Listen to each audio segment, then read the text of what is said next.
F1 arrives in Miami, a track that has secured a contract to host a race for the next 400 years. We will all be dead and buried, and our children will be dead and buried, and our grandchildren will be dead and buried before anyone thinks about renewing a contract for fucking Miami. Spa will be a housing estate. Zandvoort will be underwater from global warming. The cars will be so wide they won't even fit in the country of Monaco. And Melbourne will be run by spiders after the great arachnid coup of 2055. So the weekend started with a sprint race, and Charles Leclerc decided to use the barriers of the track as a means to steer his car. Much like Ross Chastain in NASCAR, if you remember that. Look at what he did! I have never seen anything like that before in my life. You made the transfer, man. You made the transfer. Charles Leclerc did not make the transfer. All he did was manage to burst 2 tyres and fuck his front suspension. So Charles Leclerc didn't even start the race, but I did start work on the killdozer to drive to Maranello. Lando Norris managed to win the sprint race behind the safety car after Liam Lawson, the New Zealand Penguin, managed to fuck Fernando Alonso properly into the barriers and just ruin the back end of the sprint race. The New Zealand Penguin continued his acts of terrorism when he turned in on Jack Doohan in the first corner of the first lap of the race. I mean, Jack did send it up the inside of him and then tried to hold the apex very tight, but come on. Liam had lots of space to the left between him and the car to the left. There was a huge amount of space. Take the L, move to the left, concede the place, and stay in the fucking race, you bunch of children. But that didn't happen, and by the time they came out of the corner, Doohan had a puncture and Liam Lawson had a massive hole in his side pod, which caused Flavio Briatore to start sharpening a big knife. And within a day or so, we had confirmation that Doohan was out and Franco Colapinto was in. It has finally happened. Sniper has got down and he's got in his car. He's managed to fuck Doohan off, and even though he's only got it for 6 races, he's got a 6-race contract. While I think about it, go and join the Patreon, because as you'll see later in the video, there ain't no way this thing is getting monetized. So do me a favour, if you like what I do, get yourself an hour podcast, get yourself extended episodes. And my podcast is, well, the last one we did 1 hour and 10 minutes. It's normally just over an hour. It's definitely not like 44 and 59 minutes like other F1 podcasters do on their Patreon when they actually do one. Do a nerf! Back to the show. And now bloody the geezer from Alpine, the team principal from Alpine, has decided to resign. And who has stepped in? Flavio Finger Anything in the Paddock Briatore. Good on that man. So Liam Lawson ended up retiring due to the hole in his side pod. I had a hole in my side pod once. It hurt like fuck when I pissed. Anyway, Kimi Antonelli, youngest pole sitter, good on him. Praise be to the second coming of racing Jesus.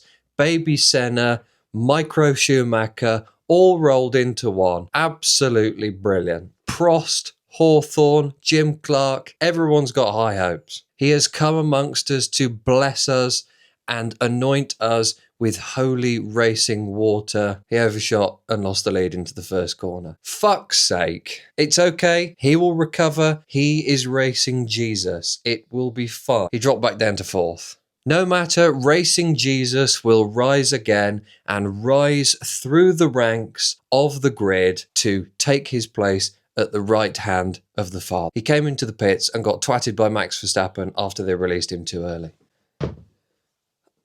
I mean, 10-second time penalty for Verstappen for the unsafe release and a smashed front wing, which means that Jos will spend his afternoon, when they start deconstructing the paddock, loading the pit crew into trains. Basically, everyone ended up with a penalty for something or other after the fact, and the race finished behind the safety car anyway. Good sprint race, boring ending. So Sunday comes around and we get ready for the main event. Now, Miami always gives us a bucket load of Hawaiian print cringe. So we settled in to watch the preamble up to the F1 with bated breath, wondering what the fuck was going to happen. It's normally some feral Florida activities. Maybe the drivers will be presented to us by Doja Cat, and then they will have a ceremonial twerk off with Lizzo while Timothée Chalamet fingers himself on the podium. Maybe Ted Kravitz will be made to do a line of blow and then pogo stick around the fucking track with some TikTokers. Maybe Lando Norris will be put on the bang bus and be driven around the track while he gets absolutely fucked. Okay, that's enough of that. But it wasn't too bad. The main event was the driver parade, but all of the drivers did them in life-size two-seater Lego cars with an electric powertrain. Pretty cool stuff. Fuck it, I'd watch 2 hours of that. They spent most of their time giggling and crashing into each other, destroying the hard work of like 40 hours of some minimum wage Lego factory worker. So Max was more worried about the fact that there was Lego all over the track that needed to get cleared up. I mean, he's got a kid. He's going to have to play eventually. He's got a baby now. He's going to be dealing with Lego soon enough. He is right, though. Have you ever stood on Lego? It hurts like fuck. So it's going to hurt even more when your car metaphorically stands on Lego, bursts its tyre and sends you into the barrier at 200 fucking miles an hour. So that wasn't too cringy. Then we come to the grid walk, and Martin Brundle sets off with his microphone and a bucket full of hope to just try and speak to someone, and we all... I tend to watch the grid walk like this. Hiding.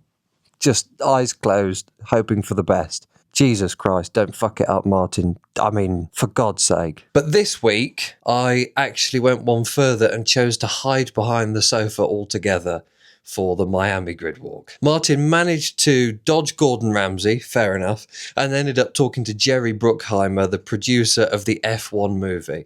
I mean, Jerry looked particularly bewildered, as most of the celebrities do on a grid. They have no idea what's going on or what they're looking at. I mean, you'd think Jerry would, but it was like someone had shoved a tape recorder up his arse and he just said, you know, the PR lines. Yeah, we're really excited about the movie, all this sort of stuff. We've got some sort of music installation. Happy fucking days. Then he found a bloke called Amanda Holyfield, who apparently is a boxer. Amanda's a bit of an interesting name for a boxer. Maybe he's transitioned. So he/she couldn't understand what Martin was on about, and most of the time couldn't even hear him. So Martin quickly got out of there, as he should. Poor Martin. Why do they make him do these things? It was fun back in the day when the people were interesting and you could actually talk to the fucking drivers.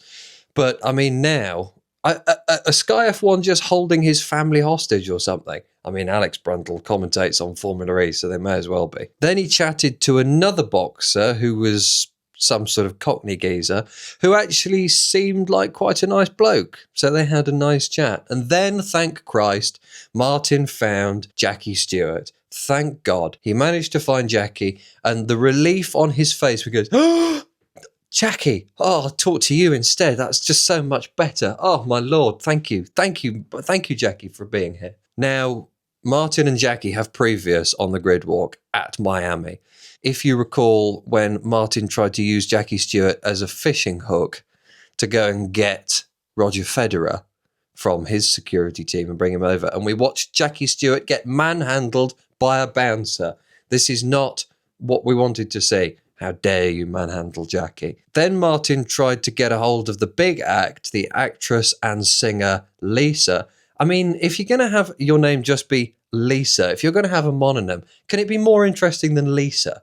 At least Cher is an interesting mononym. It's more interesting than fucking Lisa. Lisa was presumably talking to one of her handlers who conveniently had his back to Martin so she couldn't even see him. So after briefly speaking to Jackie, he then decides to chuck Jackie in again to see if he can get a hold of her. Now, as I've mentioned, we've been here before. So I chose to watch this particular interview like this.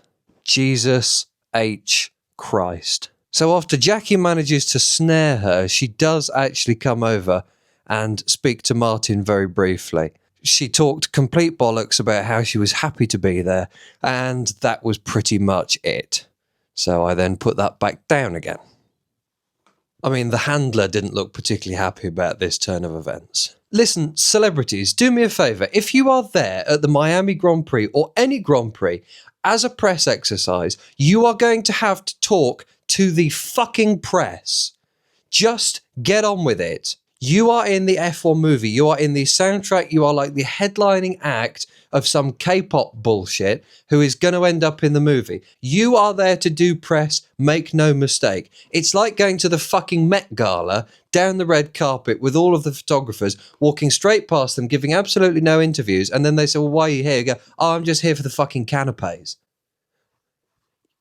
You're there for the race. If you're there on a press exercise, you're going to have to talk to the press. And if you're there for the race and don't want to talk to the press as a result, do that. Say to Martin briefly, I'm here for the race, Martin. I'm not really that bothered about my new movie or whatever. I'm here to watch Lewis, or I've come with Ferrari, or whatever the fuck. Just fucking say something. Fuck off. Come over to Martin, you vacuous tart, and fucking say something. Say, it's a beautiful day. I'm so happy to be here. My first go at the F1. Absolutely looking forward to it. Cannot wait. I've got to go and find myself a good spot to watch the race. Turn and fuck off. That's all we want so we can get this bollocks over with. Motherfucker. God damn it. What am I going to talk about next? So what we actually got was 20 seconds worth of comment, which I'm not going to play for you because it was about as interesting and engaging as looking at the inside of Lance Stroll's head. And Martin finishes up the interview saying, thank you very much, sorry to bother you. No, Martin, not sorry to bother you. Not sorry to bother you at all. They're sitting behind a velvet rope in a press area, in an area for VIPs. You're going to get spoken to. Fuck off, sorry to bother you. I'm going to bother you. Then Jack Whitehall appears, thank Christ, to save Martin. He go, I take everything back that I said about the F1 Academy, about the F1 02 livery bollocks that he did. And I thought he was a bit Well done, Jack. Well done, Jack Whitehall. Thank you for seeing what was going on and coming and saving Martin. Poor Martin. So then there was actually a race after we got all that bollocks out of the way. So in the opening lap, Lando drops it and falls back a few places, leaving stone-cold Oscar Piastri and Max Verstappen to fight it out, apart from the fact that they had Kimi and Baby Jesus in the way in between them. And Kimi did put up a good fight for second. By lap 11, we had a great battle for the lead after Oscar dispatched Kimi and Jesus. And we had 3 laps of top-tier racing before Max went too deep into the first corner and Oscar just had more traction and sailed by him. Stone Cold Piastri says thank you very much and fucks off into the lead and ends up winning the Grand Prix 4 seconds ahead of teammate Lando Choker Norris. Ollie Behrman's power unit decides to shit itself and exit through its own exhaust. I mean, listen to this. It sounds like the buzzsaw that Jos Verstappen starts up when he has to deal with people who displease him. So overall, Miami, top race. Not too cringe, not too bad. What wasn't good is the massive family domestic that happened in Ferrari. Right, what actually happened? What did they even say after the fact? Fred Vasseur defends the handling of team orders between Charles Leclerc and Lewis Hamilton. Fair play to Lewis. Some top quality lines coming out at the end of the day. Shall I let Charles Leclerc go by? Have a tea break while you're at it. Cappuccino break, but you know what I mean. And ultimately, it turns out that they said, yes, Lewis, we will swap you round. But it turns out they hadn't actually asked Charles Leclerc yet. They hadn't told him. So they said, yes, Lewis, that's fine. And they hadn't told Charles. So that's why it took a lap and a half. A lap and a half in which they could have got crucial time to catch up with Kimi Antonelli. But they didn't. And Ferrari. At this rate, my plan to build a killdozer and drive it to Maranello to smash it all up and kill them all, I'm not going to need to. By the time I get there, Lewis will have put a blonde wig on and gone full Kill Bill with a katana in the factory.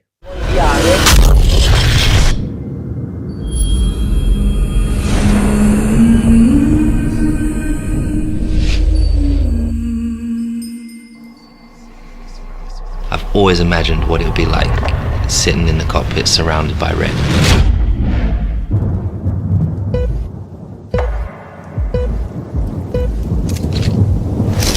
Passion and love, that's what it is. I'd always seen all the drivers that have come before me in red and wondered, how that would look on me.